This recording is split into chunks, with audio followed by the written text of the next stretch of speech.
الحمد لله نحمده ونستعينه ونستغفره ونؤمن به ونتوكل عليه ونعوذ بالله من شرور أنفسنا ومن سيئات أعمالنا من يهده الله فلا مضل له ومن يضلل فلا هادي له وأشهد أن لا إله إلا الله وحده لا شريك له وأشهد أن محمدا عبده ورسوله اللهم صل على محمد وعلى آل محمد كما صليت على إبراهيم وعلى آل إبراهيم إنك حميد مجيد اللهم بارك على محمد وعلى آل محمد كما باركت على إبراهيم وعلى آل إبراهيم إنك حميد مجيد أما بعد فأعوذ بالله من الشيطان الرجيم بسم الله الرحمن الرحيم يا أيها الذين آمنوا ادخلوا في السلم كافة ولا تتبعوا خطوات الشيطان إنه لكم عدو مبين رب اشرح لي صدري ويسر لي أمري واحلل عقدة من لساني يفقه قولي زمانگا د دې اجتماع او د دې مجلس مشر او صدر محترم حضرت مولانا سمیع الحق صاحب په سټیج باندې ناس حضرات اهل علم زمانگا میزبان محترم شارمن باچا صاحب او د پیښور د سیمې نه راغلي زمونږه مسلمانانې خویندې او د جامعه عائشه صدیقه معلمات او د دې علاقې ډېرو زیات عزتمندو په پرده کې ناستو زما د دین اسلام خویندو میندو زما ورونو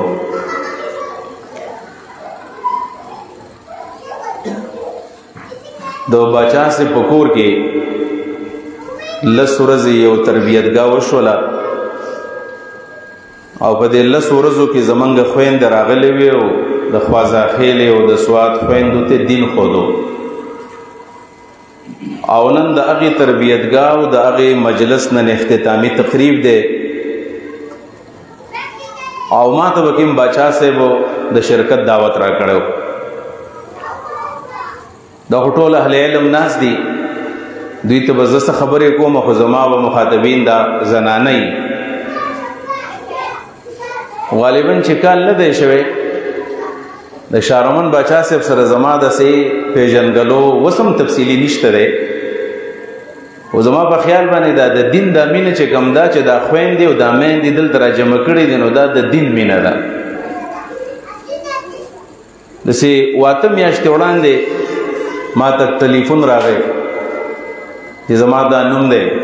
د پلاني ځای ما په یو خبرې ما ته ډېره ناشنا وکړله ویل بس زما ستاسو د الله دپاره مینه ده نو ستا نمبر مې پیدا کړی او ټلیفون مې ته بس خبره وتېره شوله بیا داسې ورځ هم پکې راغله چې ما ته ټلیفون وکړو چې زه تیمرګرې ته راغلی یم او زه ستا سره ملاقات کوم نه به چیس کومه نه به روټۍ خورم نه به اوبس کومه خو بس یو 2-3 منټ ورځم او سلام به کوم بیا به راځم زه خپله مدرسه کې ناست وم او زمونږ غالبا چوټیانې وې چې راغی او زما سره سلام کلام وشو 4-5 منټه ماښام ته نږدې زما سره تیر کړل او د ډېر ست باوجود د یو ګیلاس اوبو نه زیاتې ونسکلې او راووتو زه هم حیران وم دا څنګه مېلمه دی د سوات نه دیر ته راغلی دی او زما سره چې هم نه قبلوي د مخامخ ناست دی دا رسیخه خبره نه رسوک د چا تعریف کوي خو زما مقصد دا دی چې دلته یو بل ضروري خبره کول غواړم دا چې کله بیا را رخصت شو نو ما سوچ کوو چې زه خو نه داسې مالدار ملا یم نه راسه مال دولت شته دی او نه راسره د داسې تعارف دی خو دا ښه سړی دی چې د ده په زړه کې د دین یو مینه ده او شاید ما ته دینداره وی او په دغه مینه باندې زما خواله راغلی دی نو زما ذهن ته یو حدیث راغی او هغه حدیث زه تاسو ته نن ویمه او دې خویندو ته مې ویمه تاسو یې مو اورئ یو تابعی دی حضرت ابو ادریس خولانی رحمت الله علیه د نوم دی ابو ادریس خولانی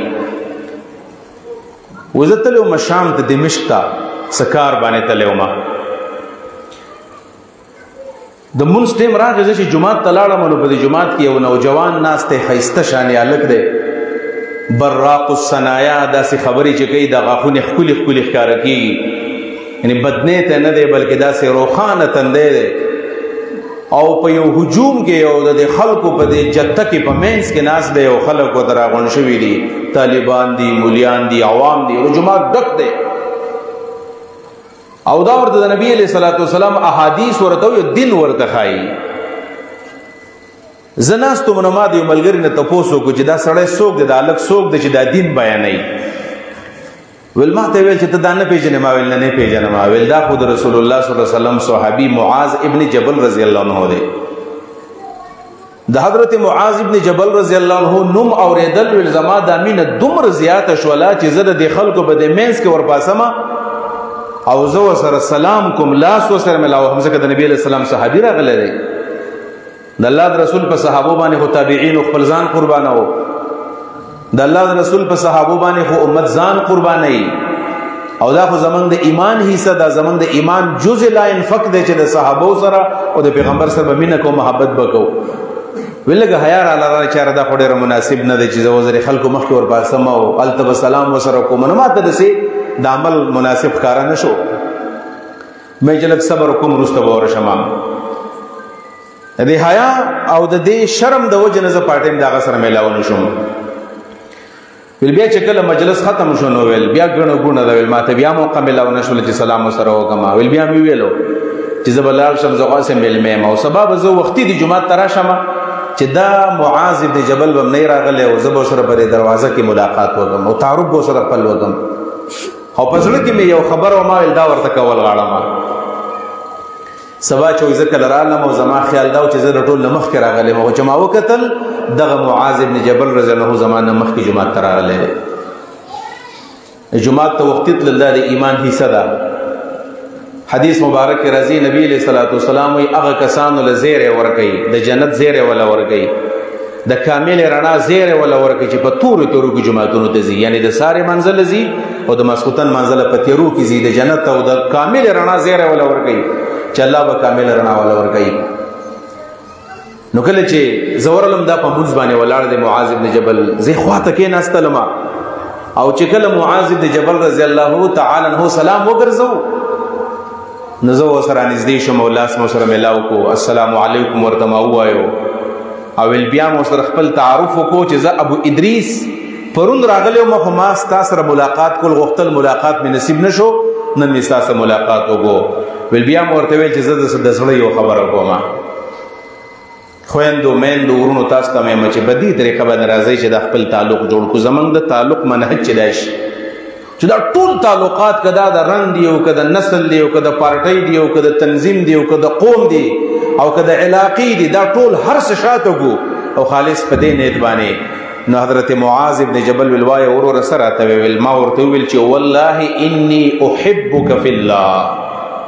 الله د قسم کوم چې زما د الله د پرستا سمینه د بس خبره مې ده کوله الله د پاره مې خوښ نو خدا نه پیژنم خدا الله د پاره مې ستا سره محبت ده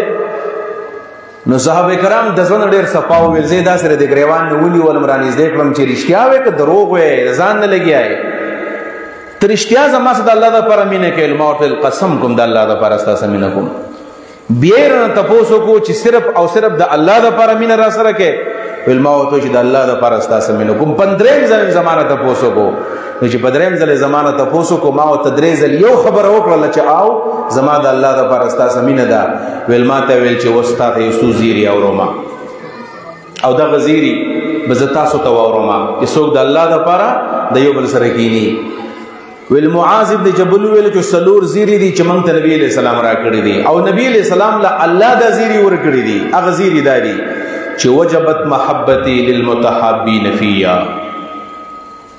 وجبت محبتي للمتحابين فيا. د هغه مسلمانانو سره زما مینه واجب ده چې د یو بل سره د الله دپاره مینه کوي. د هغې پېښور او د هغې مردانو د کراچۍ سړی دی زما ورسره هېڅ رشته نشته خو په دې وجه زما خوښ دی چې دا دینداره دی.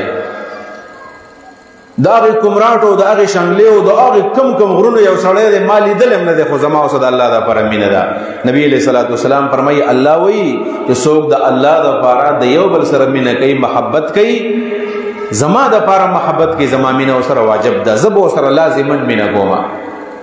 الله دې زمونږ محبتونه د یو بل سره د الله د رضا دپاره جوړ کړي. دویم زیری ما ته دا واورو چې وجبت محبتي للمتجالسین فیا.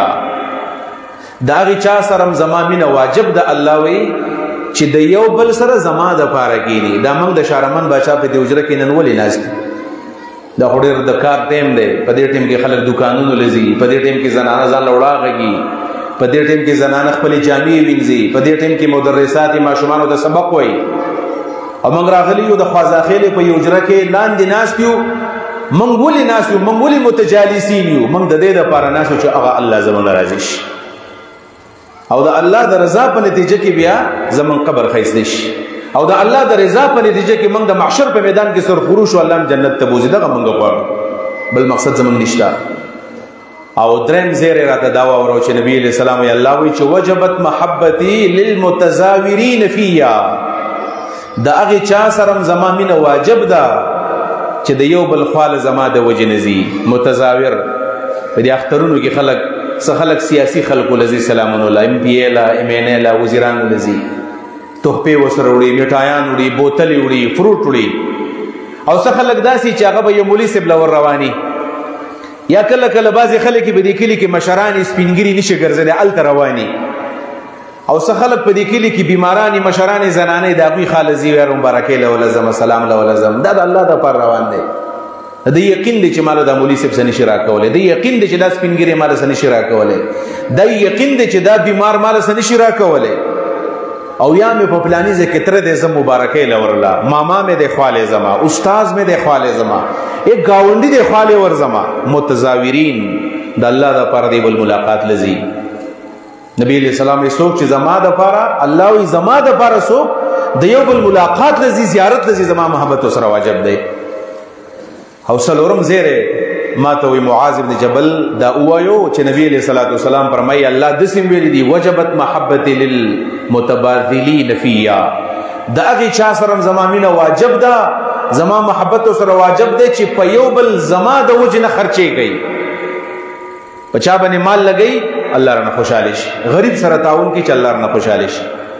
په میلمه باندې خپل خرچه کوي د دې لپاره چې الله رانه خوشحاله شي، غریب سره تعاون کوي، څوک بیمار دی دغه سره تعاون کوي، د جماعت مدرسې سره تعاون کوي، په خپل بچی باندې خرچه کوي، په خپل بیبي باندې خرچه کوي، په خپل کور باندې خرچه کوي. د څه دپاره؟ چې الله رانه خوشحاله شي. عزتمندو دا ډېر ښه زیري دي او ډېر ښکلي زیري دي. موږ په چارسره کې مدرسه کې ما تدریس کوو، زمونږ ملګري وو اوس پېښور کې استاد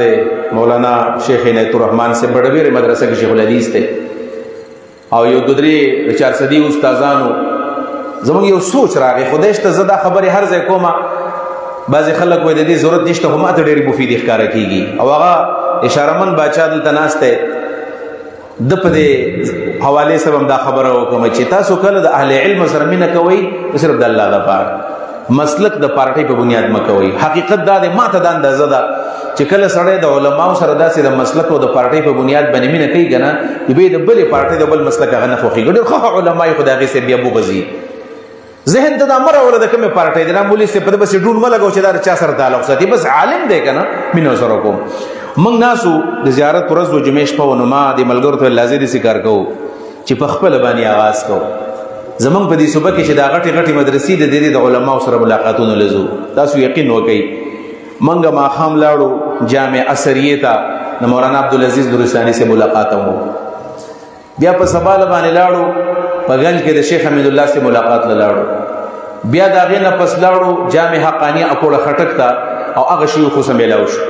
د هغه ځای نه ماسپښین راووتلو ثوابۍ ته راللو او په ثوابۍ کې د شاه منصور د علماو سره میلاو شو، او د هغې نه لاړو پنجپیر ته د مولانا طیب سے ملاقات لاړو. دا په 2 ورځو کې موږ ملاقاتونه تللي. دا خالص په دې نیت باندې چې زمونږ د زړه نه دا بغض وځي چې د خپل عالم خواله زه د بل چا هغې له مزه. نو هر یو عالم ډېرې ښکلې خبرې کولې. موږ خپل تعارف وکړو، دا د پلاني تنظیم سره تعلق ساتي، دا د پلاني سره. موږ ټول مختلف تنظیمونه والا وو، یو تنظیم والا نه وو. یاره هغه علما دومره به خوشحاله شو. نو دا حدیث چې کوم ما تاسو ته ووایو که نه، دا موږ ته یو په شاه منصور کې چې کوم سابق صاحب دا حدیث موږ ته هغه ووایو، یو راته شیخ حمید الله صاحب دا ووایو. تاسو د الله د فرض زمونږ خواله راغلي ویل دا زیري زه تاسو ته واورم. نو ما ته دا زیري واورول. عزتمندو د اهل علمو کې ډېر د کمال کارونه د کمال خبرې کوي او د هر عالم مجلس ته تلل پکاري. د دې اهل علمو مثال د ګلونو دی او د هر ګل ځان له خوند دی او ځان له بوی دی د هغوی. چې موږ د دې اهل علمو مجلسونو کې په دې نیت باندې شرکت کوو. د دې علماو به اختلاف همي، د دې به بل سره تعلق هم غنئ، دغې ته مه ګورئ. جواب به الله له په خپله باندې ورکوي چې په کوم نیت اختلاف کوي. خو زما او ستا کار به دا وي چې موږ ورسره مینه د الله دپاره وکړو. دا خبره ځکه کومه عزتمندو، یو خو د حالاتو که ستاسو نظري په حاشیې عریاني زیاته ده، بېدیني زیاته شوې ده. بل طرف ته دا چې دین ته خلکو شا کړې ده. ډېر لږ خلک مشنمونه خروار دینداره دي، ډېر لږ خلک دینداره دي او ډېر لږ خلک اهل علم دي، مساجد او مدارس والا دي. نو که د هغې په خپل منځ کې د لږو خلکو په خپل منځ کې د اختلاف شروع شو که نه، نو بیا به دین نه پاتې کېږي. ګورئ دې مجلس کې چونکې دا د زنانو مجلس دی، دلته خو به شاید دا خبرې نه وي، خو زمونږ په دې علاقو کې خلک دا خبرې ډېرې زیاتې کوي. یاره د ښځو تعلیم ته څه ضرورت دی، ښځې په علم باندې څه کوي، او ښځو په مدرسو کې ښځې څه کوي، او بس سړي پوره دي که نه. زه تاسو مخکې د خپل درس داسې په واقعیتي انداز کې بیانوم، ځکه زمونږ څه عامې زنانه ناستې دي. څنګه چې سړو ته او نارینهو ته د علم ضرورت دی، د قرآن علم یادوم. ګورئ قرآن علم او د حدیثو علم، د فقه علم، دقه شانې ضرورت د زنانو ته هم دی. مخکې زمان وړاندې مفتي صاحب وویل دا د پېښور کې مې خویندې راغلي دي، دوی ته د اودس طریقه مو ښودله، اودس به څنګه کوو، دا غسل طریقه ورته وښودله. دا وړې خبرې ګورې نه دي. زه په خپله باندې په دور حدیث کې ابو داود شریف پړاوهمه، علما ناست دي. په سنن د ابو داود کې چې د اودس په باب کې څومره احادیث امام سجستاني ذکر کړي دي، دومره بل چا نه دي ذکر کړي. یعنی یو عمل دی، خو په دې یو عمل باندې امام ابو داود په سونو احادیث راوړي دي. څنګه سړی اودس کوي؟ موږ د خدا اودس طریقه نه معلومه، د اودس طریقه معلومه ولا. او نبی علیہ الصلوۃ والسلام فرمایي چې څوک کله په صحیح طریقه باندې، په سنت طریقه باندې کله اودس وږي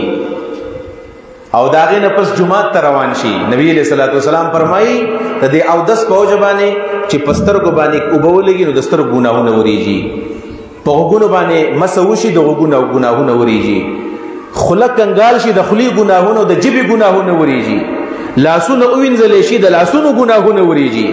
خپې ووینځلی شي د خپو ګناهونه په دې باندې رجولی کېږي. موږ نور څه غواړو؟ الله خو ډېر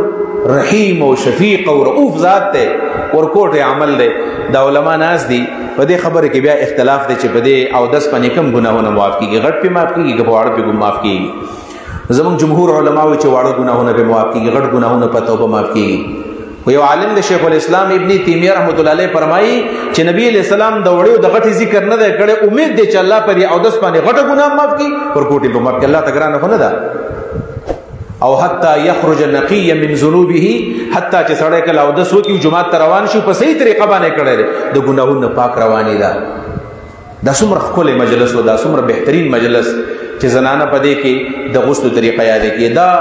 مجلسونه ډېر مبارک مجلسونه دي، حقیقت دی چې دا مبارک مجلسونه دي. او دا مجلسونه په دې اکتفا مه کوئ، نور مجلسونه زنانه وکړئ. زه په خپله باندې په خپل علاقه کې دا مجلسونه کومه زنانو دپاره انتظامات کوو. پرون زموږ دا مجلس تېر شوی دی، د هغې وجه دا ده چې ما ته د دې اندازه ده چې کله کله زنانه دا مجلس داسې دی چونکې لا یم دا خبرې چلیږي نو زه داسې په تفصیل کې نه ځم خو کله کله زنانه د یوې مسلې تپوس وکړي ته به حیران شي چې دې زنانه د باقي عمر څنګه تېره کړی دی دا 40 کاله او دا 50 کاله عمر یې تېر کړی دی نو دی په کومو تېرو کې تېره کړی دی یعنی ما ته داسې میاد دي چې د یوې زنانه تپوس ماله راغلی دی د مسلې تپوس کوي د یو الګ په خوله باندې چې پلانې زنانه را لېږلې ما چې دې مولي صاحب نه دې مسلې تپوس وکړه د هغې زنانه بچي واده و لوریانې واده وې د هغوی بچي شوي وو خو چې هغې د کومې مسلې تپوس کو نو ما ته دا اندازه وه چې هغې په دې 50 کاله کې په سنت طریقه باندې غسل نه و کړی چېرته نه و کړی بګي او دا داسې نه ده چې دا څه نوې خبرې کوم تاسو زمانه په دې خبرو ډېر ښه پوهېږئ په دې وجه باندې زنانو ته د دیني معلوماتو ډېر لوی ضرورت دی دیني معلوماتو ډېر لوی ضرورت دی ورته دا مخکې مفتي صاحب ویل چې ګوره علما مختلف منځونه کوي د ساخ منځونه کوي د اشراق منځونه کوي د ضحا منځونه کوي تهجد منځونه کوي نو دا کارونه زنانه ډېر په اسانه باندې کولی شي که موږ ورته توجه راوګرځوله کور کې ناست اشراق هم کولی شي ضحا هم کولی شي تهجد هم کولی شي زه به انشاءالله تعالی یو واقعه بیانوم د هغې نه پس به د زنانو یو 4 ذمه دارې ویم انشاءالله ډېرې اوږدې خبرې نه کومه خدا د خپل خویندو دپاره خاص کر دا معلماتې چې راغلي د دوی دپاره وایم چې ډېر مبارک کار تاسو کوئ او یا کوم زمونږ دلته علما ورونه ناست دي چې هغوی د دین خدمت کوي که لږ دی او که ډېر دی چې موږ پوه شو چې دا څومره عظیم کار دی او موږ وایو امامان خو ډېر زیات دي خو د 4 الله شهرت ورکړه نو ټول امامان زمونږ امامان دي پردي پکې نشته امام شافعي دی او که احمد ابن حنبل دی او که مالک دی او که ابو حنیفه صاحب دی او که دا بخاري مسلم دا ټول زمونږ د دین امامان دي پردي پکې نشته دی په دې امامانو کې امام ابو حنیفه صاحب خو د ټولو مشر دی خو دا 3 امامان چې کوم دي نو دا د یو بل شاګردان دي امام مالک مشر دی نو دا هغه شاګرد امام شافعي دی او بیا د امام شافعي شاګرد امام احمد ابن حنبل دی دا د یو زمانه خلک دی دا امام احمد ابن حنبل رحمت الله علیه دا ډېر اوچت امام تیر شوی دی دا د حدیث امام هم دی د فقه امام هم دی او دا حقیقت دا دی چې د عظیمت او د سخت امام تیر شوی دی د دین په باره کې امام ابو حنیفه او امام احمد ابن حنبل ډیر زیات جسمانی ریمانډونه خوړلي دي جسمانی ریمانډونه امام احمد ابن حنبل رحمه الله استاد امام شافعي رحمت الله علیه دی امام شافعي صاحب د امام احمد لور و پاغه علم کړو په لور باندې علم کړو او دا سه علم په کړو چې د احادیثو په سندونو باندې پویدله د حدیثو په متون باندې پویدله په احکام باندې خبر وا په قران باندې پویدله په حدیثو پوهیدله وکله چې د امام احمد کور ته راغی د خپل استاد ډېر تعریفونه کول امام شافعي وضاحت به کو زما استاد د تقوادار دی داسې عابد دی داسې محقق دی حقیقت هم دا دی چې کله علما په مجلس کې ناست خود علم تذکره وکړي کله چې بزرگان په مجلس کې ناست او تقوا تذکره وکړي الله دې معافیو کې زمونږ د علما مجلسونه غوړي خراب شوي دي خیر من بزان تلک سوچ کو زمونږ د علما مجلسونه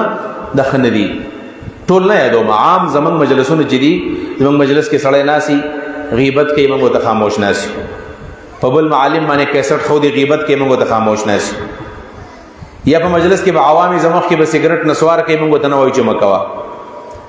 عام مجلسونه به خلک بلډوان تاشونه کوي موږ ته سن وایو دا سه زمونږ معلمات دي فاضلات جنکې مدرسو نه فارغ شي په کور کې ناشتي ملګرو سره ناشتي خلک به پردګي کې دا وته سن وایي په کار دا چې د اهل علم په مجلس کې څوک کله ګنټه تیرې کی نیمه ګنټه تیرې کی چې هغه د هغې نزي چې هغې تربیت اخیستی چې خلک وایي چې د اهل علم وه او ماته فایده وشوله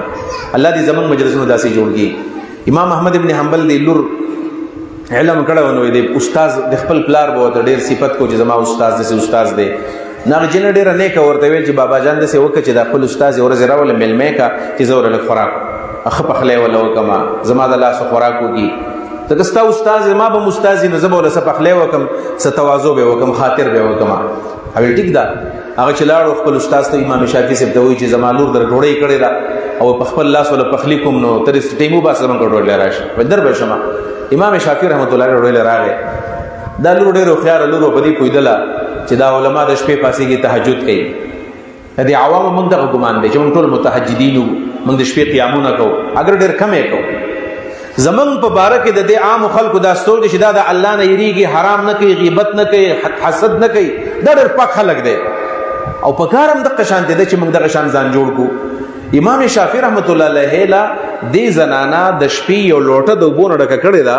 او دی ورته د کټ نه لاندې ښودلې ده د دې دپاره چې که دا د شپې پاسېږي او تهجد کوي نو لوټه به ورته ډکه پرته وي د هوښیارې جنۍ وه او بیا په کور کې چې څومره خوراکونه پراته وو په ډېر ښکلي ښکلي طریقه باندې مزیدار پخلي وله وکړل او دی میلمه ته راویستل میلمه خوراک وکړو شپې وکړله سهار چې میلمه کله رخصت شو نو دا جنۍ راله د پلار لور ده چې زه د دې بیټک دغه وکړم صفایي وکړم دا لوښي راوړم چې کله راله د ویې کتل حیرانه شوله لوښي بالکل صفا پراته دي یعنې میلمه خو په دې باندې ښه ښکاره کېږي چې دا به لږ خوراک به کوي چې خلک وایي چې دا ډېر ډوډۍ خورم نه دی ګورئ میلمانه عام طور باندې خوراک کم کوي دا عام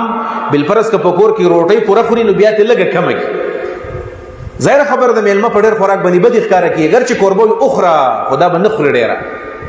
دا طریقه ده خو چې کله دې جنۍ دې خوراک ته وکتل دا ټول لوښي خالي دي ټول لوښي خالي دي یاره سوچ راغی چې دا څنګه عالم دی زما پلار صفتونه کول او دا خو ډېر زیات ډوډۍ یې خوړلې ده خوراکونه ډېر کړي دي علماو له خدای خوراکونه نه یې پکار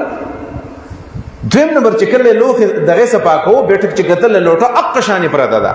بدګماني رالاله غالبا زما پلار صفت کې خو د شپې نه دی پاڅېدلی تهجد یې نه دي کړي دا خو ماته ډېر ښه عالم ښکارېدو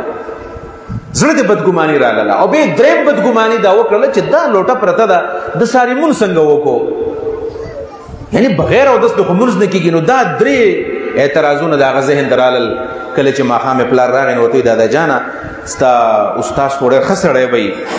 خو ما ته خو ښه سړی ښکاره نه شو ولې بچیا وایي ما ته درې خبرې په ذهن کې راغلې درې خبرې ویل کومې خبرې دي ویل یو ډوډۍ یې ډېره خوړلې ده تهجد یې نه دي کړي او د ساري منزل چې تللی دی لوټه یې نه ده خوځولې نه پوهېږم چې دې ساري مونځ اودس سره کړی که بغیر اودس یې کړی الله دې خیر کړي دا د دې زمانې وخت وی سم خیال دی په دې زمانه کې چې کله سړی د علماو معمولي شانې کمزوري وګوري که نه یو عالم چېرته معمولي خپکه ښودلي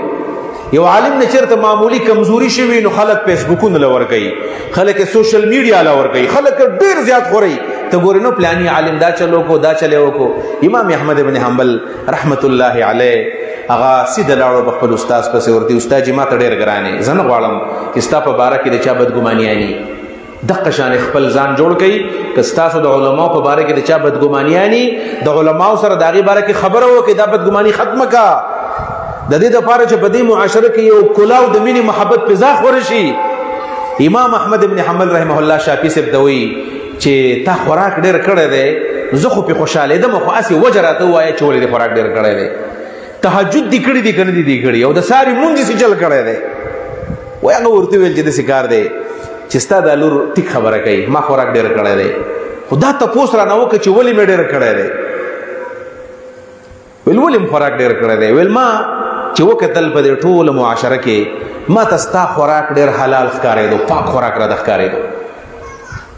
ویل ما وویل چې نن حلال رزق درته میلاویږي او سم په دې باندې ځان موړ کا سم پې ځان موړ کا زه مشکوک خوراکونه نه کومه زه حرام خوراکونه نه کومه زه چې د چا په خوراک کې اشتباه وینم هلته کې ځان رجوع کوم خوراک نه کوم او ستا خوراک باره کې زما یقینو چې زما شاګرد احمد حرام خور نه دی ستا کې مې خوراک ښه کړی دی عزتمندو خویندو میندو تاسو ته میمه لږ داسې د دې خپل بطن او د خېټې غلامان ځان جوړول نه پکار چې کله سړی پوهېږي چې د خوراک کې څه مسله د ځان دې ساتل غواړي د دې خوراک نه غوښه جوړېږي د دې خوراک نه وینه جوړېږي د دې خوراک نه د انسان صلاحیتونه جوړېږي هسې نو چې په حرامو چېرته غټ نه شو دویمه خبره دا ده چې ما د شپې تهجد نه دي کړي نو کړي مې دي تهجد مې کړی دی او د ساري مونځ مې هم کړی دی البته دا خبر ټیک دی چې ما دا لوټه نه ده خوځولې د هغې بنیادي وجه دا ده چې ما بېګا خوب نه دی کړی بېګاني بوده شوی او کله چې د چا اودس ماتېږي دا په خوب باندې ماتېږي چې کله سړی اوده شي او دا خڼارې شروع کړي نو په دې اودس باندې خوب ماتېږي زه نه بوده شوی تا څه کول چې نه اوده کېدی زمونږ یو حدیث به تاسو مونږ اورېدلی هغه دا دی چې د علماو خوب دا د عابد د عبادت نه غوره دی د عالم خوب د عابد د عبادت نه غوره دی نو دا کم عالم یادوي دا زمونږ په شان مولیان نه یادوي چې ماښام ماسخوتن مونځ او بیا سملي او بس سار صرف منځه ته پاسېږي او ټوله شپه اوده دی د ورځې خوبونه او د شپې خوبونه دا خوب نه یادوي د دې خوب نه هغه خوب مراد دی کم خوب چې زمونږ اسلافو کوو هغه دا وه چې خپله شپه به 3 حصې کړله یوې سکه به ځان په دین باندې پوهه کو یا به نور ته خودو درس تدریس به کو مطالعه به کوله خلکو ته به دین بیانو دویمه حصہ عبادت ته وستلې وو په دې کې به د شپې عبادتونه کول او درېمه حصہ خوب لور کړي وا چې کله عالم په دې طریقه باندې خوب وکړي دا د عابد د عبادت نه بیا بهتر دی ورنه که عالم موده دی او عابد عبادت کې عبادت بهتر دی بیا یو عالم موده دی پاره باندې بل سره 2 رکعات خو عبادت کې خدا بهتر دی نو امام شافعي رحمۃ اللہ علیہ ورته وی چې کله بیګازه سملاستلما نو زما زه چې څنګه په دې بالغ به سر کې خودو نو زما ذهن د یو حدیث مبارک راغی او هغه حدیث تما سوچ وکړو او په دې حدیث کې می سوچ او فکر کو اجتهاد می کو حتی چې سبا شو او ما خوب نو کو الا کم حدیث ته نو دا حدیث بتا سوریدلې وی حضرت انس رضی الله عنه فرمایي وای زما چې کله پلار مړ شو مالک زما مور بیا د ابو طلحه انصاری سره واده وکړو ام سلیم رضی الله عنها نو دا غي نبی زما یو ورور پیدا شو ابو عمر په نوم باندې د مرغوډر شوقیو بلبل به ساتل کوترې موتری توتیان به ساتل نو یو ورځ دا مرغۍ و غمړوا نبی علیہ الصلوۃ والسلام خبر شو چې د ابو عمر مرغۍ مړه د ماشوم دی او ماشومان د مرغو سړي رمینه کوي وی نبی علیہ الصلوۃ والسلام راغې او زما ورور ته چوکتل چې دا خډر پریشان دی زما د ورور د پریشانی د ختمولو لپاره لکه څنګه چې د ماشومان څخه خلک لوبي کوي د قشان ځان جوړ کو او نبی علیہ السلام راغله یا ابا عمر ما فعل النغير ابو عمر مرغۍ دې سکړه او په دې مینه کې هغه ماشوم نه غم است ختم کو په دې حدیث کې ما سوچ کو ټول شپه په دې حدیث باندې سوچ کړل مسلې می تی په سونو راځتلې دي دا علماء حقیقت کې وزګار نه دي ګوره ټول علماء وزګار نه ډېر خلک په دې علماء کې شته حقیقت دا ده مونږ چې کله ماشومان خلک په کراچۍ کې په ناظم آباد کې بلډینګ دی دومره اوچت دی چې د سر نه ټوپۍ وته غورځي نو په دې علماو کې داسې علما یي چې مونږ ته ډېر زیات داسې خاوري پک شان یو خړ پړ ښکاري خو د هغوی علم او د هغوی تقوا او د هغوی عبادت تر سر نه ټوپۍ غورځېږي په دې زنانو کې هم داسې شته په نارینهو کې هم شته هر چاته په یو نظر باندې مه ګورئ د هیڅ قسم انسان حتک مه کوئ او بیا د اهل علم حتک خو بالکل مه کوئ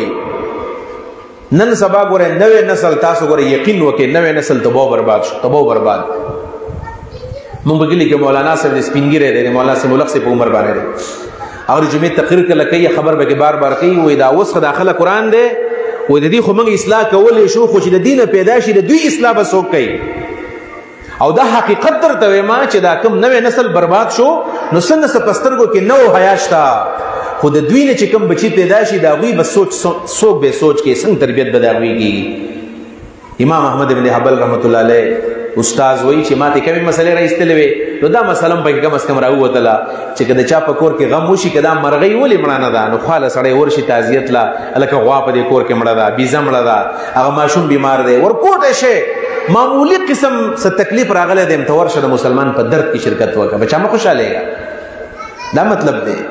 دوی مدا معنا ده چې سړی مرغۍ ساتل شي مرغۍ ساتل جایز دي البته تکلیف بسوک نه ور کوي سړی په کور کې توتی ساتي خارونی ساتي غټه چې پنجره ډیره تنگ نه بعضی د ماشومان ته د وزري او باسیات کټ کې چې داونه تختینه د چل بنه کې خبر برابر وساده مرغۍ جایز دي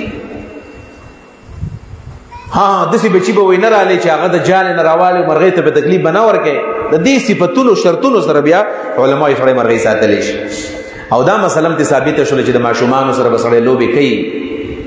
خاص کردا کله چې سړی نیکی شي ونیاشي نو دا بیا د ماشومان سره داسې لوبي کوي لکه ماشومان دا ماشوم په سینه باندې کې نه ولې او په دې سر به تخیجي د پاسا او دا ورته میتیازي په کله په خپل نیکه باندې وکي د غولن بچیا ګور میتیازي دی وکړل ایسته ته خاندي دا مینه د ماشومان د عبادت ته د عبادت ته نبی علیہ الصلوۃ والسلام د میاشم چورګي د محرم میاشتا او د محرم د میاشت کله کراشي حقیقت کې د مسلمانانو زونه دا غوس شي غوس ځکه په 10 تاریخ باندې امام حسین رضی الله عنه هغه شهید شوی دی د نبی علیہ الصلوۃ والسلام د خاندان اتلس نصیب دی ورځ باندې شهیدان شوی دي دو او یا مسلمانان صحابه تابعین په دې کې شهیدان شوی دي لس پکې د حضرت علی رضی الله عنه ځامن شهیدان شوی دي خدا حسن حسین یو کس د مسلمان شوی دی نوې اقرع رضی الله عنه دا غنوم دی اقرع ابن حابس دراغه نبی علیہ الصلوۃ والسلام دا نوسیدی د حسن او حسین په منځ کې د یو کال فرق دی یو لس میاشتې حسن مشر دی او حسین یو لس میاشتې کشر دی په یو غیږ کې حسن نیولې دی په بل کې حسین نیولې دی رضی الله عنهما او کله یو خولې او کله بل خولې کله د یو په شونډ باندې شونډ دی او کله د بل په شونډ باندې شونډ دی کله د یو تندیخ خولې کله د بل تندیخ خولې اقرا ابن حابس کراغه نو دی عمل ته رسی خونه قتل وی زما یو زامن دی او د اوسه پورې یو نه د خپل کړي او د پیغمبر خپل زامن نشته او د لور زامن خپلې دا عمل وته راسي په ذل ښکارا شو. نبی علیہ السلام په ځو خندل وی چې الله ستا د زړه د ماشومان مینه غسته د نزي په زور پکې نشه ماچولې ستا زړه د ماشومان د مینې نه بالکل بچ دی او ستا زړه د ماشومان د مینې نه خالی دی زما په زړه کې دا محبت شته. نبی علیہ السلام فرمایي هما ریحانتا یا فی الدنیا دا زما په دنیا کې کشمالی دی. نبی علیہ السلام بوی کول دا موقع نه ده چې په دې کې زه د امام حسن او د حسین مناقب بیانوم او اسې تذکره ځکه د اهل بیتو تذکره د ایمان حصه ده د اهل بیتو سره مینه د هغوی سره محبت د ایمان حصه ده. رسول الله صلی الله علیه وسلم په باره کې راځي چې د دې سینې نه ښکته دا څومره وجود چې دی امام حسین د نبی علیہ السلام سره بالکل مشابه و. تا به د حسین لاس ته کتل او د رسول الله لاس ته به کتل تا به دا یو شان دي خپې یو شان دي وي سینې یو شان دي وا مټي یو شان دي وي پنډه یو شان دي وي او حسن رضی الله عنه د نبی علیہ السلام سره د دې سینې نبره په دې غوګونو کې په سترګو کې په شونډو کې په خوله کې په غوګونو په دې کې حسن د نبی علیہ السلام سره بالکل مشابه او ډېر مینه وسره وا. یو ورځ رسول الله صلی الله علیه وسلم په منبر باندې ولاړ دی خطبه وایي. نبی علیہ الصلوۃ والسلام چاته نه دی راکوشوي د منبر نه نبی علیہ السلام چاته نه دی پاسېدلی او دا دواړه حسنیان را روان دي ماشومان دي. بخاری حدیث ته غټ غټ کمیسونه ته مور اچولي دي نو د ماشومانو دا جامې چې کله غټي یو منډم نشي واله را غورځيږي په دې کمیس کې د خپین خلی حدیث کې راځي را منډه والے یقومان و یعثران کله به غورځیدل او کله پاسېدل او نبی علیہ السلام خطبه یو دا صحابه کرام په جماعت کې ناس دي او نبی علیہ السلام حسن حسین ته ګوري ټینګ نشو خطبه پرې خودله او راغه او دوانه خپل کړلو په غیږ کې ونیول یو په یو غی کې نیول دی بل په بل غی کې منبر رسول باندې ولاړ دی. نبی علیہ الصلوۃ والسلام خطبه وی چې خطبه کله ختمه کړله و الله تعالی رښتیا ویلي چې علموا انما اموالکم واولادکم فتنه خبردار تاسو مال او تاسو بچی دا امتحان دی. دا ماشومان چې مولید زټینګ نشوم خطبه می پرې خودل دایم په غی کې راوستل. نو ماشومان سره مینه کول جایز دي عزتمندو په دې بنیاد باندې دا واقعا می په دې غرض باندې ذکر کړلا چې د امام احمد ابن حنبل رحمه الله لور عالم او عالمه لہذا خپل لوریان عالمانه کوي خپل لوریان له د دین علم ولا ور کوي. البته دا محتمم سب ناشته دا چرته کار نشي ودومره دا ځکه معلمات دوی ځان سره واستي دي د دې زنانو علم دا علما مشران ناس دي داسې مجتهدات نه جوړیږي چې د دینه بده لوی عالمان به جوړ شي. خیر دې کړه دینه غټ عالم جوړ نه شي خو چې عالم سو کی چې د خپل ژوند جوړ کی حیا یاد کی پرده یاد کی دارنګ دا د غسل د نکاح د طلاق او د رضاعت مسلې یاد کی او دا غي سره د خاون حقوق یاد کی د بچو تربیت یاد کی بس د علم پوره دی بس دومره علم کم از کم په هر زنانه باندې فرض دی په بچانو د علم وکي. رسول الله صلی الله علیه وسلم تربیت کی بچ کمه ماشومان زنانه بوي دق علم باغی باندې او په دې وجبانه په دې اسلام باندې د باز خلک درازونه مونږ کوي بلکې په دې 13 زمانه کې خدا سي لوی فتنه راوچته شوی و چې نبی علیہ الصلوۃ والسلام بیبي حضرت عائشه رضی الله عنها د هغه سره د 9 کالو په عمر کې وعده کړی دی. دا یو اختلافي مسله ده په دې کې زه تحقیق نکوم او دا د دې مجلس هم نه دی. دو اراد امت دی یو قول دا دی چې د حضرت عائشه عمر اتلس کاله دی یو قول دا دی چې د حضرت عائشه رضی الله عنها عمر 9 کاله دی. د 9 کالو حدیث په بخاری شریف کې راغلی دی. په خپل باندې فرمایي چې زما د نبی علیہ السلام سره کوجدن وشول زما شپږ کاله عمر او چې کله زما رخصتی وشول زما 9 کاله عمر انا ابن 9 سنین زما 9 کاله عمر او که څوک د تحقیق په بنیاد باندې وایي چې اتلس کاله عمر یو ګمراهي خبره پکې نشته د علم په بنیاد د دلیل په بنیاد باندې څوک دا خبره کوي. خدا خبره د بعض اهل علم داسې بڑا چڑھا کر پیش کړلا او د خلکو ذهن ته قسمه قسم شکوک شبهات واچول چې العیاذ بالله ثم العیاذ بالله چې نبی علیہ الصلوۃ والسلام ګوره د 9 کالو جنې سره واده وکړو دا اوس مناسب ده چې په خپل 50 کال عمر ده او د معصومي جنې سره واده وکړو دا ډېره غلطه خبره ده. نو موږ دا خبره کوو چې نبی علیہ الصلوۃ والسلام چې کم ډیر ودونه کړي دي نو د خپل شهوت د پاره نه دی کړي. نبی علیہ السلام د خپل شوق نه ودونه نه دی کړي. رسول الله صلی الله علیه وسلم ته الله فرمای خالصه لک من دون المؤمنین دا ودونه صرف الله ستاسو لپاره جایز کړی دي بل مسلمان د څه نشي کولای چې د سلور نه زیات ودونه وکړي. اصل وجه دا ده چې نبی علیہ الصلوۃ والسلام څنګه چې د مجلس کې نن زنانه ناس دي نیم امت دا د کور نه بهر دی موږ سړي او نیم امت په دې کورونو کې دننه دي. د دې زنانو داسې مسلې دي چې هغه موږ په لوډ سپیکر نشو بیانولی. د دې زنانو داسې پټې پټې مسلې دي چې هغه په جماعت کې د هلکانو مخکې نه بیانېږي. دې لپاره څه پکار دي؟ د دې لپاره پکار ده چې جنکو ته سړی علم زده کړي. نبی علیہ السلام له داسې کشره جنۍ او شاګرد ذهین شاګرد پکار وه چې نبی علیہ الصلوۃ والسلام د علوم منتقل کی او دا شاګرد راولګي او بیا د امت ته د علوم ورسوي. الله ور د حضرت عائشه رضی الله عنها انتخاب وکړو او دا حدیث د ترمذی دی چې نبی علیہ الصلوۃ والسلام وایي حضرت عائشه ته چې واده وکوسا و استاد تصویر دوزل د ریخمو په کپړه کې جبرئیل مال راوړی دی. ته ما ته خودلې وي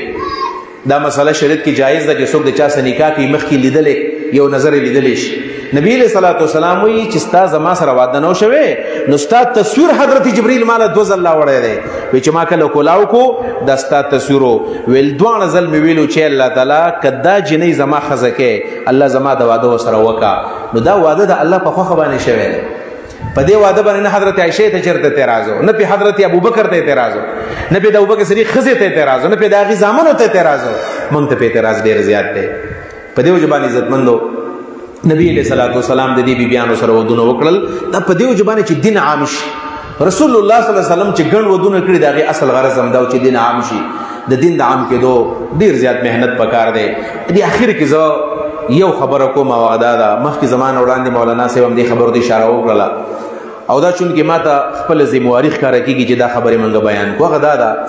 چې دا کم حالات دي حالاتو نو ډیر بل طرف ته روان دي او هغه یو دا موبایل دی. موبایل چې د موبایل استعمال دی د سوشل میډیا د انټرنیټ استعمال نن سبای مفتی صاحب یوازې جنکۍ یاد کړلې جنکۍ نو الکان هم تبا کړلو جنکۍ هم تبا کړلې. الکانو خپل منځونه پرې خودل وردا خپل کتابونه خپل سټډي پرې خودلا جنکو خپل روزګار پرې خودو جنکو په کور کې خدمتونه پرې خودل شپه ورځ په موبایل کې اخته دي. نو که تاسو خبرې په دې سوشل میډیا باندې د درې سلو ورځو خبرونه څه چلیږي چې په خبر دیر کې یا لک دې او د هندستان د پسې وجنې راوتښتېدله. والله العظیم الله په سر باندې گواه دی کنه چې دا خبر د ایمان په وجه باندې کوم ایمانی تور دا خبره کوم. دا لکان دومره خوشاله دي ډیر لکان چې کوم خوشاله دي چې ګور زمون په دیر زم د دیر یما چورو په دیروجی پسې د هندستان جنې راوتښتېدل موږ ته بدل واغستو. لږ سوچ پکار دی چې دا جنې څوک ده د خپل خاون پرې خودوال ده د خپل دو بچي پرې خودل دا د کور نه په دروغ باندې راووتله او خپل خاون ته وی چې زه چېرته ځم بیرته راځم او چېرته جاب کوي د هغې نه چوټي په دروغ باندې اغستې ده او د خپل اشنا سره راله دیر ته راورسېدله. زمونږ په شریعت کې دا قسم نکاحونه چېرته هم نه دي جایز. خپل خاون به پرېږدې خپل بچي به پرېږدې دا کم کلچر دی دا کم ثقافت دی دا د نوي نسل ته کم پیغام کم میسج ورکوي. خویندو ته مې مورونو ته مې په دې شي لعنت ولګوي لعنت دا چېرته هم زمونږ په خیر کې نه دي دا چېرته هم بدل نه دی. او دا علما ناست دي دا مسله خو معلومه ده چې کله یو غیر مسلم جنۍ ایمان راوړي او خاون هم غیر مسلم دی د ټول مخکې خبره دا ده چې دا به اول د خپل خاون ته ووایي چې صاحبه زما د اسلام راوړو اراده ده ته ایمان راوړې که نه راوړې. دا به د خپل خاون سره مشوره وکړي دا علماو لیکلي دي. نو که خاون اوس ایمان راوړو خو په دغه نکاح باندې ټینګ دي دا نکاح نه ده ماته شوې بس خیر دی که دا نکاح په کفر کې هم تړلی شوه دواړه په نکاح باندې بحال دي. خو که چېرته خاون ایمان رانوړو نو ښځه به بیا جدا شي بیا به دا د 3 میاشتو پر د چا سره واده نه کوي. په دې احادیثو کې د فقه کتابونو کې د استبرا ویل کېږي خپل رحم به پاک کی. حدیث کې راځي کای لا یسقي ماء زرع غیره چې 3 میاشتو پورې به دا ښځه بل واده نه کوي د دې لپاره چې 3 میاشتې بیماری راشي او په دې خېټه کې که ماشوم دی هغه به پیدا شي او که ماشوم نشته نو خېټه به صفا شي د هغې نه پس به واده کوي. خلکو یې نکاح یې وکړله که نه.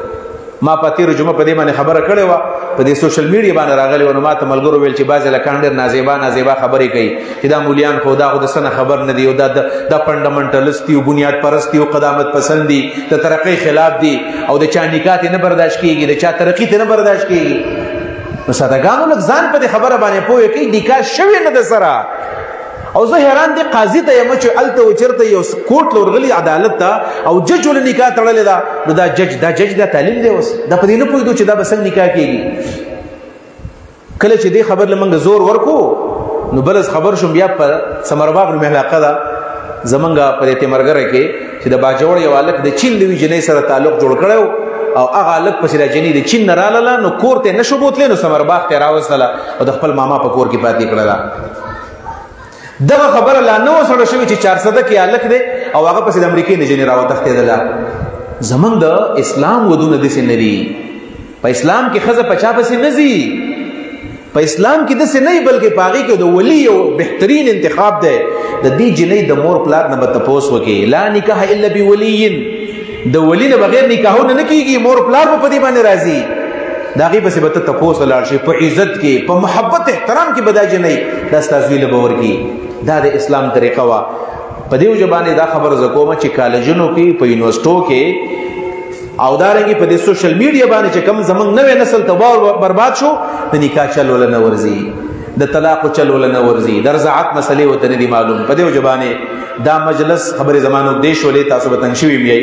خو دومره خبره ده چې دا مجلسونه بېحد ضروري دي چې دې زنانو ته موږ دا مسلې موږ یادې کړو خیر دی که د هغې نه مجتهدات جوړې نه شي خیر دی که غټې غټې عالمات د هغې نه جوړې نه شي او په آخر کې به زه د خپلو خویندو ته کومې چې عامې ښځې راغلي دي زما د خوازاخېلې میندې خویندې یو حدیث به ورته وویم احساس کمترۍ شکار کېږو به نو د ښځو کم کارونه دي نو نبي علیه صلات وسلام فرمایي د ښځو شریعت کې 4 ذمهدارۍ دي 4 کاره دي ډېر نه دي نمبر 1 المرأة اذا صلت خمسها چې ښځه کله 5 منځونه پر ټیم باندې کوي 5 منځونه وصوامت شهرها او د رمضان میاشتې کله راشي نو د رمضان دا ټوله میاشت روژې ونیسي دریم نمبر دی واحصنت فرجها د خپل بدن حفاظت وکړي د خپل عورت حفاظت وکړي د نکاح نه مخکې د چا سره خبرې اترې نه کوي دا دریم کار شو او 4 نمبر دی چې واطاعت بعلها د خپل خاون اطاعت کوي بس د خپل خاون اطاعت دا 4 کارونه دي ام سلمہ مور فرمایي بیهقي کې امام بیهقي د حدیث راوړی دی چې رسول الله مبارک فرمایل چې کله ښځه دا 4 کارونه شروع کړي ډېر نه 15 وخته مونځ د رمضان روژې د خپل بدن حفاظت او 4 نمبر د خپل خاون اطاعت نبی علیہ السلام فرمایي فلتدخل من ای ابواب الجنة شاءت د جنت 8 دروازې دي چې په کومه باندې خوښې په هغې دې ورننوځي د جنت په 8 دروازو باندې به څوک نه نوځي نو په حدیث د بخاري کې راغلی دی باب للجنة 8 ابواب امام بخاري باب قائم کړی دی جنت 8 دروازې دي نبی علیہ الصلوۃ والسلام یو ورځ صحابو ته ویل چې د جنت 8 دروازې دي او داسې خلک به وي چې هر دروازه به آواز کوي چې یا فل تعال یا فل ای پلانی راځه هغه دروازه به آواز کوي هغه دروازه به آواز کوي هغه دروازه به آواز کوي نبی علیہ الصلوۃ والسلام خواته ابو بکر صدیق هم ناسته ابو بکر صدیق رضی الله عنه فرمایي د الله رسوله دسي خوش قسمت سړی به می چې هغه ته د جنت د 8 دروازو نه आवाज وشي رسول الله ته فرمایي او دسي خلک شتا وارجو ان تكون منهم زما امید ده ته بم پدې کې پاته دروازو باندې به داخليږي خدا د ابو بکر او د عمر او د عثمان او د علي رضی الله تعالی عنهم دا وی صفت ده چې د جنت د 8 دروازو نه باغ داخليږي خو زنانو ته وی چې تاسو کدا 4 کارونه شروع کړل تاسو پاته دروازو باندې نه وته شي په دې وجه باندې عزتمند خپل خويندو میندو ته د خپل منځونو حفاظت او یو خبر پکې زبر اضافه کوم غدا ده چې زنانه منځونه لږ نا وخت کوي منځونه لږ نا وخت کوي د مازیګر منځم نا وخت کوي عام طور باندې د منځونو د پروا د ټیم د منځ پروا نه کوي بچی منو مولوخي دراتا او جامي دراتا وړ دراتا د منځ په باره کې نبی صلی الله علیه وسلم فرمایي پاول وخت کې منځ کول چې کله دا ټیم داخل شي بس فورا د منځ تنظیم کوي چې زنانه په کور کې اسیم په دې جمع نشته ده په کور کې منځونه کوي نو چې دا منځونه په ټیم باندې شروعږي ما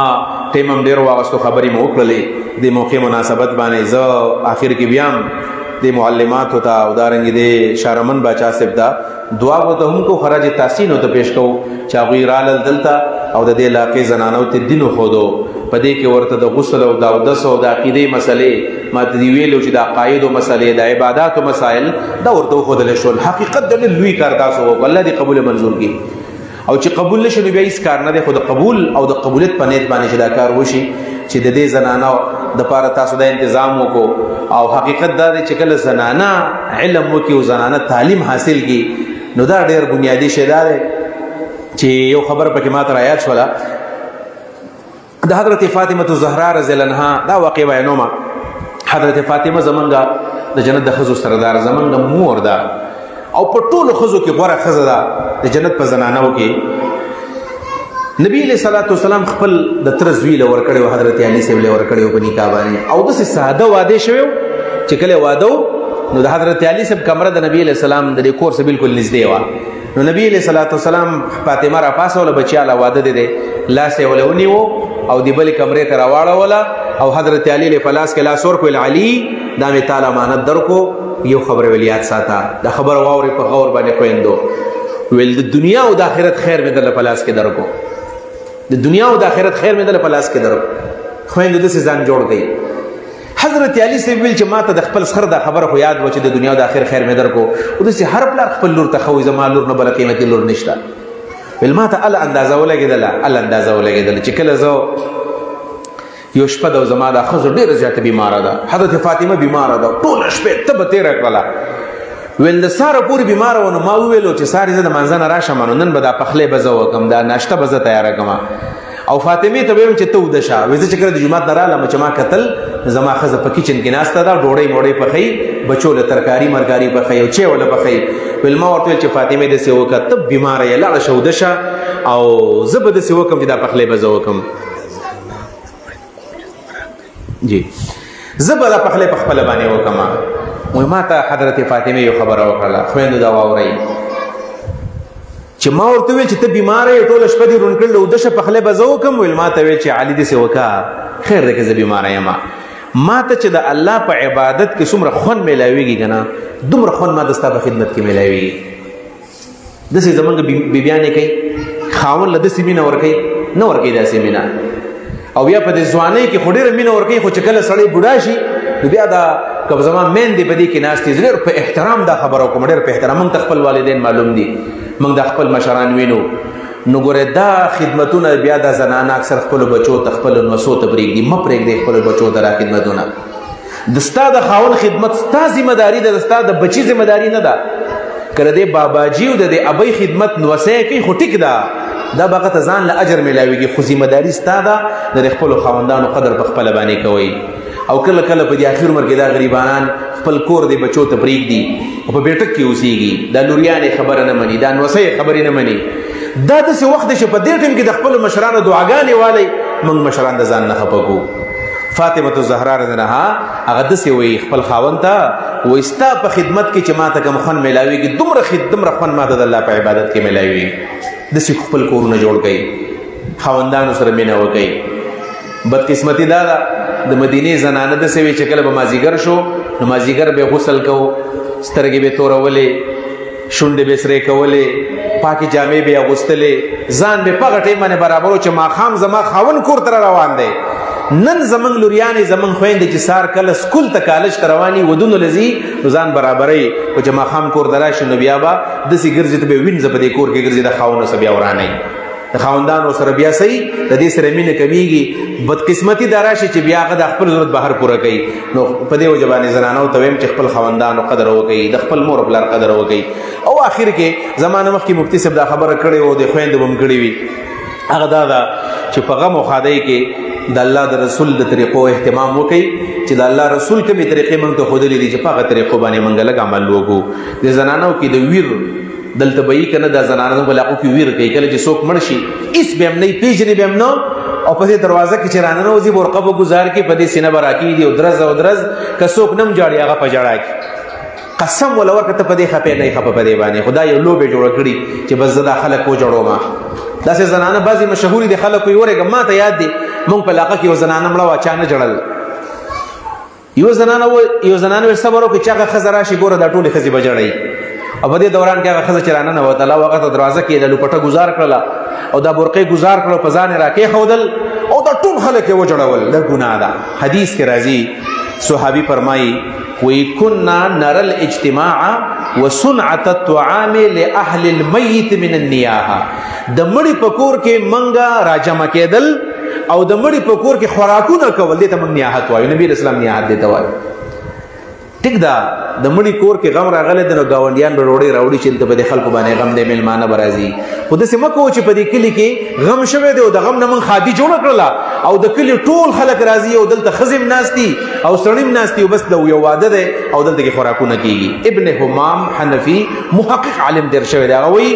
چې دا خوراکونه چې دي کنه شرع فی السرور لا فی الهموم، دا خوراکونه په خوشحالو کې جایز دي، په غمونو کې نه دي. لہذا د مړي په کورونو کې خوراکونه کول او دارنګ د مړي په کور کې دا قسمه قسم اجتماعات کول او دوی مدرې کول او جړاګانې کول، دا چرته زمون طریقه نه ده، د رسول الله طریقه نه ده. نبی علیہ الصلوۃ والسلام صحابه کرام له تعلیم ورکړو چې د چا په کور کې غم راشي تاسو ول د خوراک تنظیم وکړي. کله چې جعفر صاحب په موته کې شهید شو نو صحابه ته ویل اصنعوا لآل جعفر طعاما فانهم اتاهم ما يشغلهم، جعفر په کور کې مصیبت ته تاسو له خوراک مراک تیار کی تاسو. او خلکو به داغه د بچو خیال ساتو. د جعفر صاحب بچي ول ډیر زیاتو، کچ کچ بچي ماشومان، عبد الله بن جعفر او د ماشومان، اسماء بنت عمیس خزوا نو ماشومانو او ډیرو. نو د ظاهر خبر د پاغه وخت کې به د یو سړي خزه ډیر زیات نو بچي به ډیرو. وې د دې جعفر صاحب د بچو دا وخت غړشي اوس پکې پکې شوی وي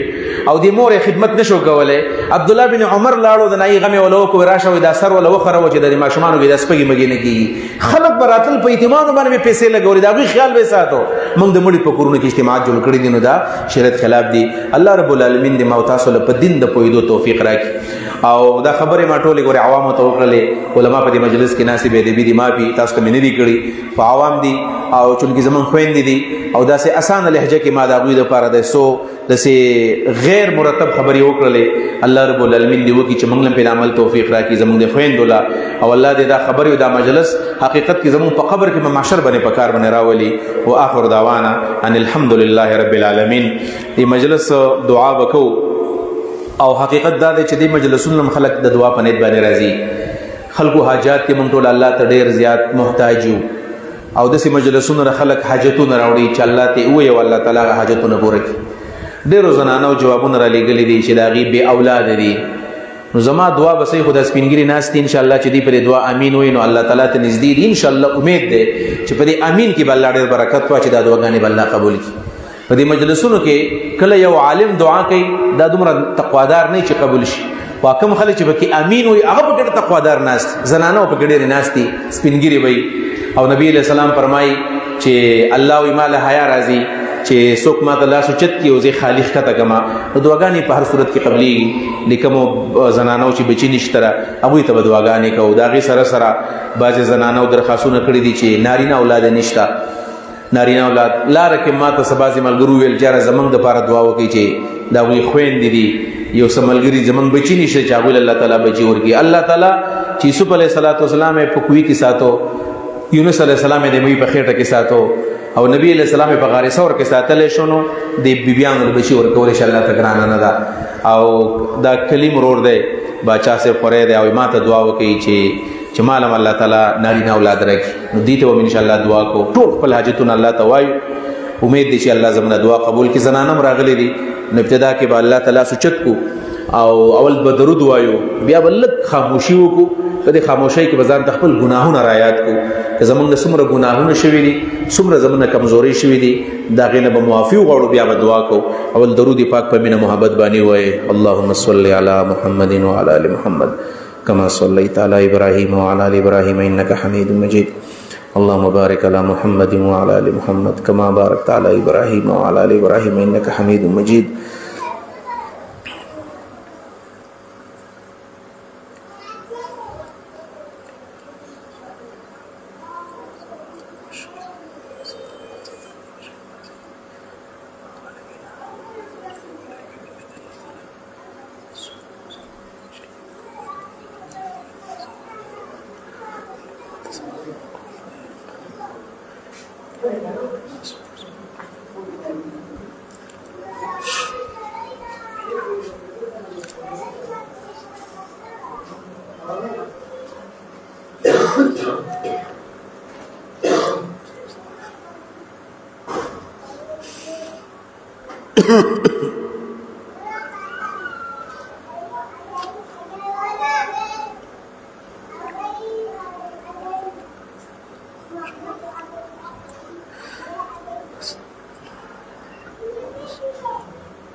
الحمد لله رب العالمين والصلاة والسلام على سيد المرسلين محمد وآله وصحبه أجمعين. ربنا ظلمنا أنفسنا وإن لم تغفر لنا وترحمنا لنكونن من الخاسرين. ربنا لا تزغ قلوبنا بعد إذ هديتنا وهب لنا من لدنك رحمة إنك أنت الوهاب. ربنا لا تؤاخذنا إن نسينا أو أخطأنا. ربنا ولا تحمل علينا إسرا كما حملته على الذين من قبلنا. ربنا ولا تحملنا ما لا طاقة لنا به. واعف عنا واغفر لنا وارحمنا أنت مولانا فانصرنا على القوم الكافرين. اللهم اهدنا فيمن هديت وعافنا فيمن عافيت وتولنا فيمن توليت وبارك لنا فيما أعطيت وقنا شر ما قضيت وقنا شر ما قضيت وقنا شر ما قضيت فإنك تقضي ولا يقضى عليك وإنه لا يذل من واليت ولا يعز من عاديت تباركت ربنا وتعاليت. نستغفرك ونتوب إليك نستغفرك ونتوب إليك نستغفرك ونتوب إليك. اللهم يا الله يا رحمن يا رحيم يا حي يا قيوم يا ذا الجلال والإكرام برحمتك نستغيث برحمتك نستغيث برحمتك نستغيث. یا الله دا مجلس د لسو ورځو مجلس په اختتام ته ورسېدو. الہ العالمین چې چا پکې خدمت کړی دا زمونږ خویندې د پېښور نه راغلې وې د علاقې زنانو پکې شرکت وکړو. باچا صاحب د اهتمام وکړه. الله تعالی ټولو له اجر عظیم ورکا. الله دا مجلس او دا تربیتګاه زمونږ نه قبول منظور کا. الله دا آخري مجلس الله د اختتامي تقریب ډېر سپینګیري پکې دي. الله مشران پکې دي. الله ټولو تا لاسونه اوچت کړي دي. الله تعالی موږ محروم کوي. الله الہ العالمین دا مجلس زمونږ د ټولو د ګناهونو کفاره وګرځوه. الله موږ ډېر زیات ګناهګار یو. زمونږ د ټولو ګناهونه معاف کا. الله زمونږ لوی زمونږ واړه ګناهونه معاف کا. الله زمونږ پټو زمونږ ښکاره ګناهونه معاف کا. الله زمونږ صغایر او زمونږ کبایر معاف کا. زمونږ عمدن زمونږ سهون ګناهونه معاف کا. الہ العالمین په دې مجلس کې ډېر ګناهګار موږ ناست یو. الله څه قسمه ګناهونه چې موږ کړي دي الله موږ ته معاف کا. الہ العالمین ډېر سپینګیري پکې دي. بیماران پکې دي. الله نن دې مجلس چې راغلي دي الله ستانه شفا غواړي. ستا په لاس کې شفا ده. الله ته شافي. الله څوک چې بیماران دي الله شفای کامله ولا ورکا. الله شفای کامله ولا ورکا. الہ العالمین په دې مجلس کې زمونږ څومره خویندې دي څومره زمونږ ورونه دي کلیم ورور دی د نور زنانو درخواست کړی دی. الله د چا چې اولاد نشته الله تعالی اولاد ولا ورکا. الله اولاد ولا ورکا. الہ العالمین د چا چې نارینه اولاد نشته زامن نشته الله تعالی ډېر زامن ولا ورکا. الله زامن ولا ورکا. الله د چکم خويندو چې بچی نشته غېږې د بچو نه ډکې کوي. الله الہ العالمین ډېر زنانه داسې دي نارینه دي کورونه وران دي. الله کورونه جوړ کا. الله کورونه وران دي کورونه جوړ کا. الہ العالمین من ډېر حاجتونه نن دې مجلس ته راوړي دي. الله دغه حاجتونه تا ته معلوم دي. الله علیم بذات صدور. یا الله تعالی یونس علیہ السلام دی په مې په خېټه کې دنه ساتلې ده. الله یوسف علیہ السلام دی په کوی کې دنه ساتلې ده. الہ العالمین نبی علیہ السلام دی غار ثور کې ساتلې ده. الله قادر مطلق ذاته زمونږ چې څومره حاجتونه دي نن د مسلمانانو څومره حاجتونه راوړي دي الله د خپل غیبي خزانو نه پوره کوي. الله د خپل غیبي خزانو نه پوره کوي. الله الہ العالمین څوک مونږ کې قرضداري دي د قرض د بوج نه خلاص کا. الله د قرض د بوج نه خلاص کا. الله د قرض د بوج نه خلاص کا. الہ العالمین په مونږ کې څوک داسې دي چې حق په هغه باندې ورپورې دي الله د هغې د ورکولو توفیق ولا ورکا. الہ العالمین د هغې د ورکولو توفیق ولا ورکا. یا الله زما د خويندو چې د مسلمانانو خويندو میندو د څومره دین بیان کو الله مونږ په دې باندې پوهه کا. الله مونږ له د عمل توفیق راکړي. الله الہ العالمین دا دین چې موږ د کوم استادانو نه د کوم مشایخو نه یاد کړی دی الله چې کوم ژوند دي په عمر کې خیر برکت واچوا. الله کوم چې وفات دي الله درجات بلند کړي. الله الہ العالمین په موږ باندې زموږ حقوق زموږ د والدینو دي.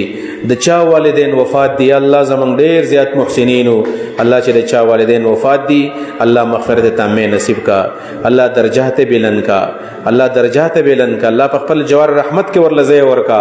الله په خپل جوار رحمت کې ورلځي ورکا. ورکا باچا سے والدین دي نور څومره والدین چې وفات دي الله زمونږ په دې نیک اعمالو کې زمونږ په دعاګانو کې هغوی له کامله برخه ورکړه یا الله موږ له خو د سوال چل نه راځي موږ ګناهګار یو الله په کومه خوله باندې به ستا نه سوال وکړو هم په خولو کې غیبتونه موږ ډېر زیات کوو چغلیانې کوو دروغ وایو الله شرم موږ له راځي چې موږ ستا نه سوال وکړو خو الله تعالی په یو امید باندې ناست یو سپین ګیري راسه په دې مجلس کې دي مشران علما په دې مجلس کې ناست دي خویندې ډېرې زیاتې په دې مجلس کې ناست دي الله تعالی د هغوی د آه او د هغوی د امین برکتي کو الله زموږ په هغې قبول منظور کړي الله زموږ په هغې قبول منظور کا الہ العالمین د کوم مقصد دپاره چې دا در شوی الله هغه مقصد ته قبول منظور کا الله مقصد دا و چې د دې علاقې مسلمانانو ته دین ښودلو الله تعالی دا دین عام کړي الله الہ العالمین نوی نسل ډېر بربادۍ طرف ته روان دی الله په حاشي ډېره زیاته شوله الله عریاني ډېره زیاته شوله الله بېادبي ډېره زیاته شوله الله د علماو په خوله کې اثر ختم شوی الله زموږ دعوت تبلیغ بې اثره شوی الله بېدیني ډېره زیاته شوله الله تعالی د صحت ته خبره ورسېدله الله چې داعیان د امت نه امیده شول یا الله موږ د ناامیدۍ نه وساته دا نوی نسل چې په کوم طرف باندې روان دی الله په سمه لار باندې راوله الہ العالمین د دین دپاره چې چا قرباني ورکړي د الله قرباني قبول منظور کا الله ټولې قرباني قبول منظور کا الله د اهل علم په دعوت کې او په تبلیغ کې په درس تدریس کې خیر برکت واچوه الہ العالمین زمونږ څومره جماعتونه دي زمونږ مساجد دي زمونږ مراکز دي موږ مدارس دي الہ العالمین د هغوی په خپله باندې اهتمام وکړه څومره ضروریات دي هغه ضروریات یې پوره کړه یو ډېر لوی مشکل کې موږ پراته یو د علماو په خپل منځ کې ډېر لوی اختلافات دي افتراق دی اختلاف دی د هغې اثر په عوامو باندې وشو الله زمونږ د علماو په منځ کې اتحاد اتفاق نصیب کا په خپلو کې یو موټی کا زمونږ دا وطن چې بیا پکې دماکي شروع شولې بل ورځې په جمرود کې په جومات کې دماکه وشوله الہ العالمین ځای په ځای باندې دا قسم دماکي کېږي یا الله زمونږ د دې وطن حفاظت وکړه زمونږ د وطن حفاظت په خپله باندې وکړه د دې مزګزارو حفاظت په خپله باندې وکړه د دې مسلمانانو حفاظت په خپله باندې وکړه د دشمنۍ ته موږ مه حواله کوه یا الله زمونږ دا وطن په امن کې راغلی بیا به د امنۍ طرف ته روان دی یا الله زمونږ د وطن امن وساته زمونږ د وطن امن وساته د حرمینو شریفینو حفاظت په خپله باندې وکړه ډېرې زیاتې فتنې دي د مال فتنې دي نشو ټینګېدی ورته الله تعالی نور فتنې الله تعالی قسم راغلي دي د ښځو فتنې دي د مال دولت فتنې دي الله تعالی نور بېدینۍ فتنې دي په دې فتنو کې موږ محفوظ وساته یا الله زمونږ ایمانونه محافظ شه یا الله زمونږ د ایمانونو محافظ شه زمونږ د ایمانونو حفاظت په خپله باندې وکړئ الله الہ العالمین موږ بیا سوال کوو موږ ډېر ګناهګار یو ګناهونه زمونږ معاف کا یا الله موږ په دې امید باندې ژوند تېرو چې الله ستاسو په جنت کې زمونږ ملاقات کیږي یا الله تعالی جنت کې خپل دیدار زمونږ نصیب کړي الله ستا خبرې زمونږ نصیب کړي الله ستا د حبیب شفاعت په تږي په تند باندې ناست یو ستا د حبیب شفاعت ته موږ وږي تږي ناست یو د نبی علیہ السلام شفاعت زمونږ نصیب کا د نبی علیہ السلام شفاعت زمونږ نصیب کا یا الله د رسول الله په لاس زمونږ د ټوله کوثر جام نصیب کا د خویندو ته دعا وکړئ په اخلاص ورته دعا وکړئ الله زمونږ څومره خویندې دي د هغوی رشتې نه دي شوي یا الله په ښځو ګونو کې رشتې وله وکړه یا الله د چا کورونه وران دي کورونه آباد کا د چا په کورونو کې اختلافات دي اختلافات ختم کا ډېرې زنانه داسې دي د دې وخت د دستور د رواج د وجې نه د هغوی ځوانۍ په کورونو کې زړې شولې یا الله د هغوی اثرته د هغوی ته اثره شه د هغوی دپاره د کورونو د بادولو انتظام په خپله باندې وکړئ الله په خپله باندې انتظام وکړئ الله زمونږ د کورونو نه د حیا او د غیرت او د حجاب څادرې اوچتې شوي دي یا الله زمونږ په کورونو د حیا او د غیرت څادرې راخورې کا د حیا او د حجاب څادرې پرې راخورې کا موږ مه نستوروه الله تعالی موږ چېرته مه رسوا کوه زمونږ کورونه په حیا باندې پټ کا زمونږ د خویندو میندو د لوپټۍ حفاظت وکړه زمونږ د حیا حفاظت وکړه د صحابه کرامو سره د انبیاو سره په خوبونو کې ملاقاتونه وکړه تعالی جنت کې د انبیاو صحابو گاوند نصیب کا د انبیاو صحابو گاوند هم نصیب کا د صالحین او د امت د صالحین او صلحاو د سلف صالحین او الله تعالی زمونږ جنت کې گاوند راولا اخر کې بیا سوال کو د رحم برنونه راوورو په موږ باندې په قدر د حاجت باندې راوورو په مال جان کې برکت واچوه زمنګ بچي زمنګ تابعدار کا، الله زمنګ بچي زمنګ تابعدار کا، الله په دین باندې روان کا، د بی دیني نه وساته. زمنګ یو ملګری درخواست کړی دی چې روزګار می ولاړ دی په زیبانه دعا راته وکړي چې الله په روزګار کې برکت را لوا، چې الله دغه ملګری نور څومره زمنګ ملګری دي روزګار کې چې کم برکت نشه الله برکت پکې تا واچوا، کورونه زمنګ جوړ کا، قبرونه مخایسته کا، عمل نامه له په خیل اسمانه راکا، په پولیس سرات باندې الله دې بجری د پړق پشانی پوری باسا، د قبر په سوال جواب کړه له کامیابی راکا. الله ځان تم چې ودره الله تعالی خوشاله مخ من ځان ته ودروا، د محشر د شرم له فتنو نه منګه وساته، جنت را لراکا، جنت الفردوس زمنګ نصیب کا، د جهنم نه منګه وساته. الله دنیا نم چې کله بوزي د کامل ایمان سره بوزا، الله ځن کدن چې کله زمنګ شروع شي الله د شهادت کلمه په خپل باندې جاری وساته، الله زمنګ ناراضي شه، خاتمه په ایمان باندې وکا. وصلی الله تعالی علی خیر خلقه محمد و آله و صحبه اجمعین برحمتک یا ارحم الراحمین.